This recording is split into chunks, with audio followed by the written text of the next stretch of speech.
titled this message, Under Pressure. Under pressure. So ask your neighbor, are you under pressure? Ask another person, are you sure you are not under pressure?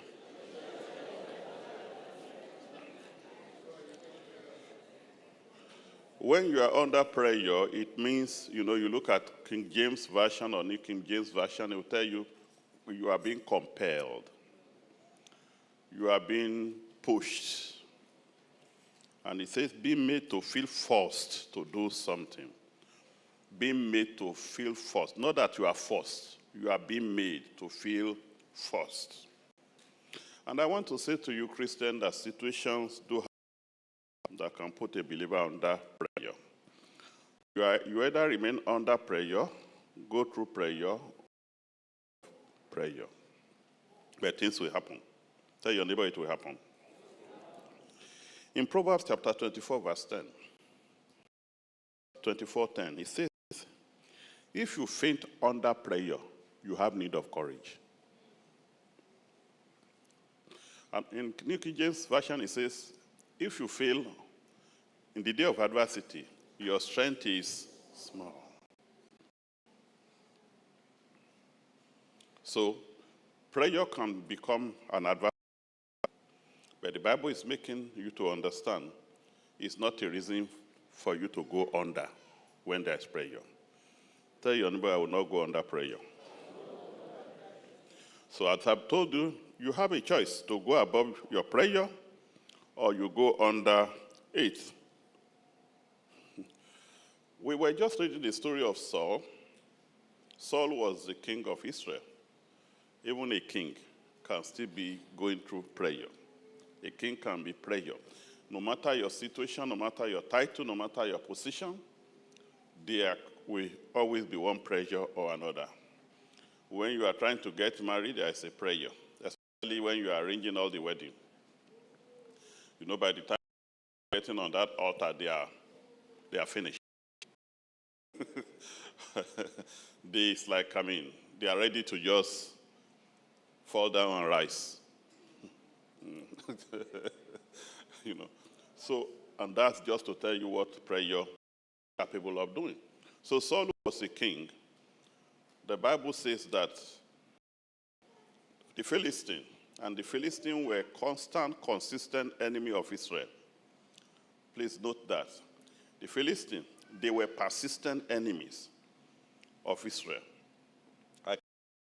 It's a type of the devil. Because the devil never gives up. So the Philistines, from time to time, you see them in Israel.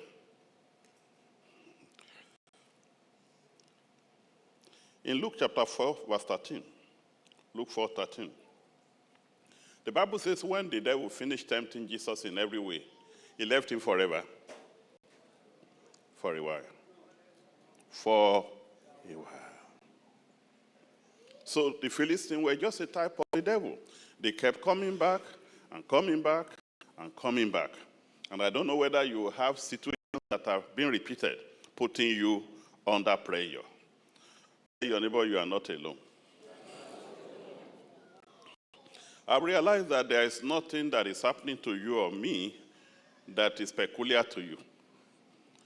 There is nothing new, the Bible says, under the heaven. There is nothing you are going through, there is nothing you ever go through that somebody else has not gone through it before. Can I say amen to that? Amen. So Saul was instructed by Samuel, because as at that time the king will have the role of a king, the priest will be a priest. So for the king, yes, you are leading the people, but the priest, the only one who can offer sacrifices to the Lord. In other words, seek the face of God. When they have issues, when they have challenges, no matter who you are as a king, you must wait for the priest to come and seek the face of the Lord. Now it's not like that today. We are all priests and kings. Can I hear an amen to that? You don't have to wait for any priest to seek the face of the Lord. Don't forget that. So, but that was the way it was One of those things that Jesus Christ changed that was in the Old Testament. So Saul waited. And after a while, he felt that this is 7 days. Because Samuel had said, within 7 days I will show up to offer sacrifice where there is problem. But the 7th day, Samuel had not shown up. So the Bible says Saul's seen people going away from him, so much prayer, shouting, noise all around. Are you not the king? Won't you do anything about our situation? Is this problem going to go like this? With all this shouting and all this harassment, finally, Saul just said, a man has to do what a man has to do. So he said, well, if this Samuel is not going to show up, I will do what Samuel should have done. So the Bible says he offered the sacrifice that he was not supposed to offer. And immediately that he has done it, Samuel showed up. The same 7th day, not the 8th day. It's just like maybe 5 p.m., by 6 p.m., or 5:30. Samuel showed up. And Samuel asked, why did you do this? He said, I was just pressured. Now I'm asking you this morning, what do you think you have been pressured to do? What have you been pressured to do? There will always be pressure, but what is your own pressure making you to do?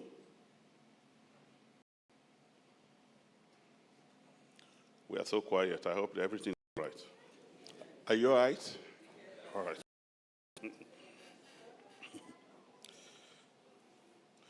Listen, Christians, there is hardly any prayer you will ever go through that is going to be your family alone, you alone.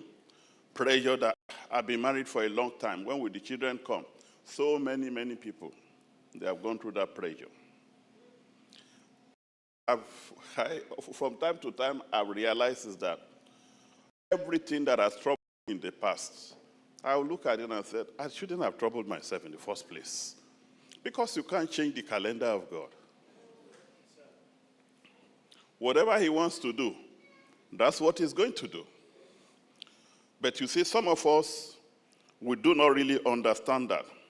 So Saul said, I was under pressure. I was compelled. Everybody was going away from me. And there is nothing like peer pressure to some of us. Because other people are doing certain things, you begin to do it, and they put your family under pressure. I know so many of us, out of sentiment, what we can't even afford to buy, we buy them. Because we don't want to show up in that party where somebody will feel offended that you didn't buy the uniform everybody. Even you know that the uniform they are selling to you for $500 is only worth $100. But you are pressured. There you say you want to be paying this little by little. So, pay you, I say, after all, it was meant to be $100. You sit at the back of the church so that you look at where the sister is sitting. Then you escape. Why? You are under pressure. So ask your neighbor, are you under pressure? Say to another person, are you under pressure? I want you to speak to somebody. I'm really suspecting you are under pressure.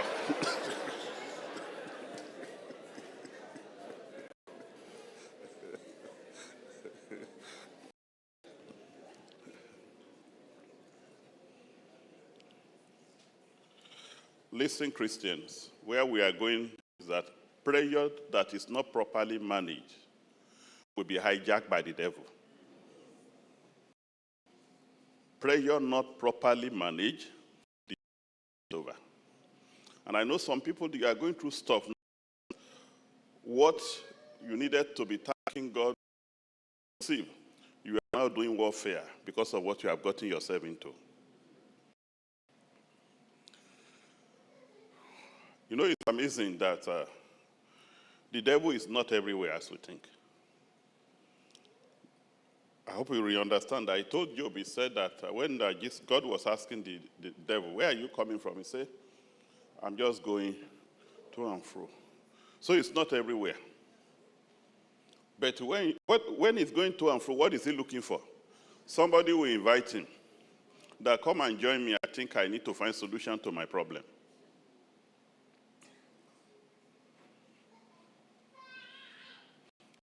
And I perceive that so many of us, we have invited the devil because we have been under pressure.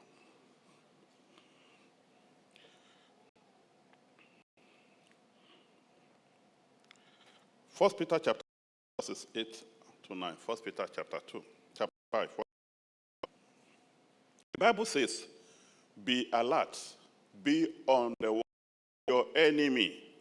The devil roams around like a roaring lion, looking for someone. Be firm in your faith. Stand firm. Stand firm. Don't compromise. Stand firm and resist him, because you know that other believers in all the world are going through the same kind of sufferings. You don't know my problem. It has never happened to anybody like this. It's all a lie of the devil. It has happened to so many, many, many people before you. And it will still happen to other people after you. Other people, believers, not even sinners, they are going through it. You must be firm in your faith, even when you are under pressure. You are a person of faith when you have relationship with God, especially in our own time when you have relationship with God through Jesus Christ. You are a person of faith. So Saul was a person of faith. He had walking with him, telling him what he could do, what he couldn't do. Behold, not stand firm. Christians appear of things that you think will bring you down. All the gimmick of the enemy. I've noticed over and over, sleep or slumber. Have control. Sometimes it's even better sleeping so that God can bless us. Because we are alert. Once we are awake, just take laws into our hands. Is somebody still there? Saul under pressure because of the Philistines. There will always be a type of Philistines. Like I said, the Philistine is a type of the devil. The devil has his own ministry: to steal, to kill, and to destroy. That's what he will always do until Jesus Christ come and reign for 1,000 years. We are a matter to him. Don't give it to him. Don't give it to him. No. There are a lot of things that happens when you just see because the affairs. It's happening in our time because under pressure.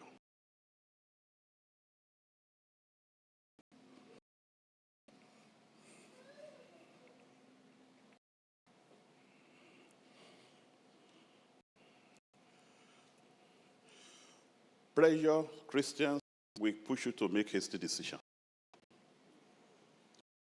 You get under it, hasty, supposed to do.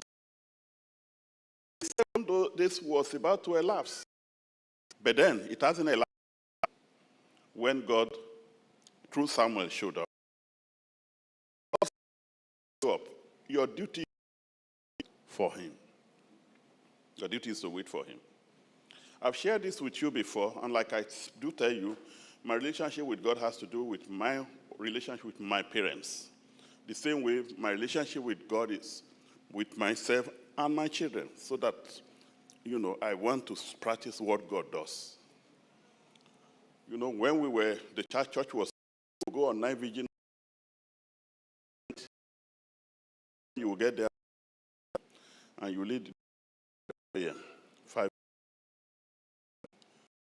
But once we drop our son, with Sister Funke, Momali, we say, stay here, because with the daughter, they were the best of friends. Stay here. But Once it is that time for me to pick me up, if as human being to our children, if God says, I am coming, why are you not waiting for him?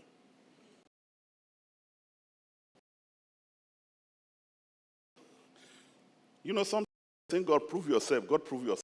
If you look behind you, God has proved himself over and over again. Look at Saul. Go through the history of Saul. A man who was keeping his... You look at Genesis. He was a keeper of sheep. He was keeping his father's flock. Anointed. He became... The day they were going to anoint him as king, he felt he was not worthy. He said, I'm the least to be a king. Because it's the least, he said. It was the sheep that was, you will find it. Wait for me. And you are saying, I am pressured. Go and look at your track record.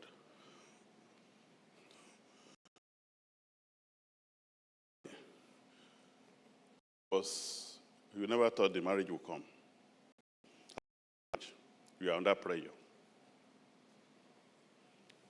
Children under pressure.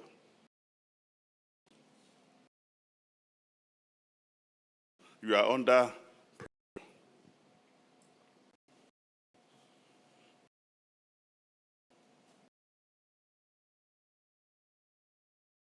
chapter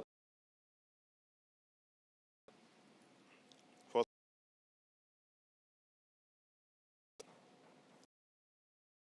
Strong.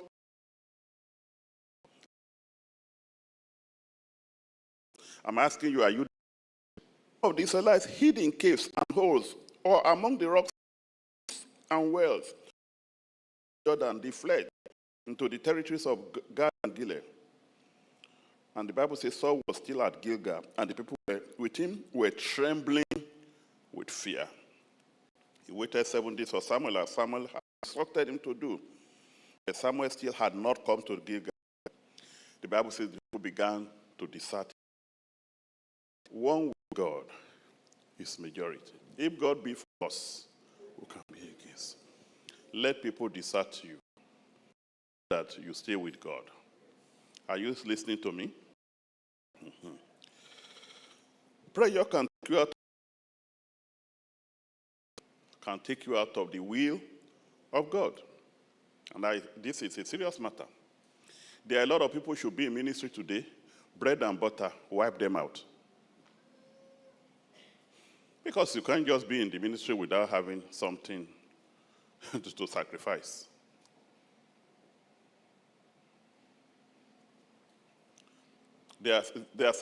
You cannot depend on God until God takes the one that you have and leave it somewhere.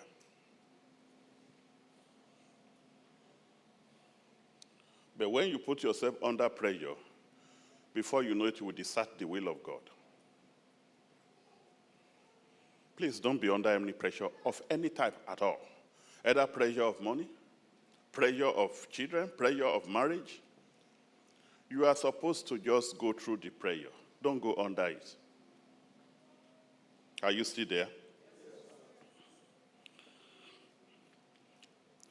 In 1 Samuel chapter 13, verse 14, 1 Samuel 13, 14, the Bible says, but now your rule will not continue because you disobey him. The Lord will find the kind of man he wants and make him ruler of his people. In other words, God's plan for Saul and his household was that they would remain as king in Israel forever. But because of that single action that he said he was under pressure, God said, I'm changing my mind. This is one of the strange place, of course, that God said, even though I said this, I'm saying something else again. Even though I'm God, I do not change. But this one, I can't work with you. If you are going to be too pressured to go against my command, I cannot work with you. I hope you are getting something out of this. It's an understatement to tell you that pressure will make you to offend God. Pressure will make you to offend God if you are not careful, if you do not manage it very well. Sometimes you just realize that you have you with someone. Then you want to act so quickly. You want to just act so quickly because of what is on ground. But then you have to let that pressure go. A sister was sharing with me how another sister came to her and said, somebody offended me in the church, I am leaving. So the sister said, because he's been long in the church, he just said, you better take your time. Within 1 month, you'll get over it and continue worshiping God. In other words, don't take decision under pressure. Don't do it. Don't do it. Don't do it.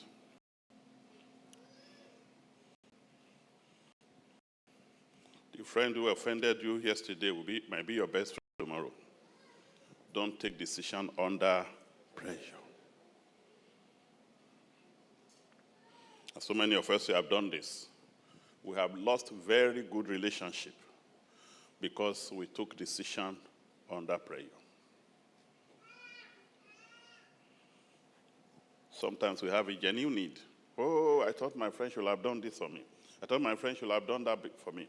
And she didn't do it, and she knew that I had a genuine need. I knew I don't want to have anything to do with him or her again because you are under pressure. Who told you that she could afford it? Who told you he could afford what you're asking for? Prayer will make you judge to have wrong impression of people. Don't forget this. When you are under prayer, you will have wrong impression about people. What is supposed to be white, you will call it butter color. Because sometimes when that adrenaline is running all over you, you can't even see clearly. So is smiling genuinely, you think they are laughing at you because you are under pressure. Has it ever happened to you before when you are leaving home, you mistakenly didn't wear your shoe very well or wear something very well? Then all of a sudden, you start looking at everybody as if they are looking at you. So you just unnecessarily put yourself under pressure. Don't forget, pressure can make you to offend God. Saul really offended. God said, all I am asking for those I will use is for them to obey me. You can't do that, I cannot walk with you. When you do not obey God, it simply means you are sinning against God. And when you are under pressure, if you are really not careful, you will offend God. May you not offend God in Jesus' name. Christians, believers, God expects us to go through and above pressure. He's not expecting us to fall under pressure. He doesn't want you to do that. He does not want you to do that. I was just watching the wine press, the local wine press. You know, all this thing you just buy and put in your mouth, grapes. You just throw the grapes. Sometimes you take them. You are pretending to buy them. You take one, you approach it. You come back, take another one, drop it in your mouth. I hope you are not doing it. Uh-huh. And when you are told, you say, Satan is a liar. You put another one.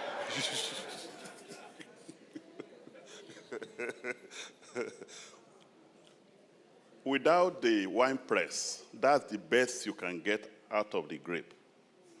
Is it making sense to you? Without the wine press, the best you can get out of a grape is to eat it the way you just eat it like snacks until you start to press it. That's when it becomes wine. And we are talking about there is no wine that does not come from grape. We call them grape juice. They are fermented. They go into processes. Prayer is a process. It's a process. It's a process to press you so that the best of you can come out. People who are paid very well in the secular, they are paid well because of the prayer they handle. Not the people who are carrying things. Not the people that carry things like they are carrying weights. But those people, they sit on their table, they sit on their chair, the table is clean. But inside their brain, they are dealing with all manner of prayer. That's what people get paid for. Your best can only come out when you are able to go through prayer and go above prayer. Not when you are complaining over every prayer and you begin to misbehave. Let's rise.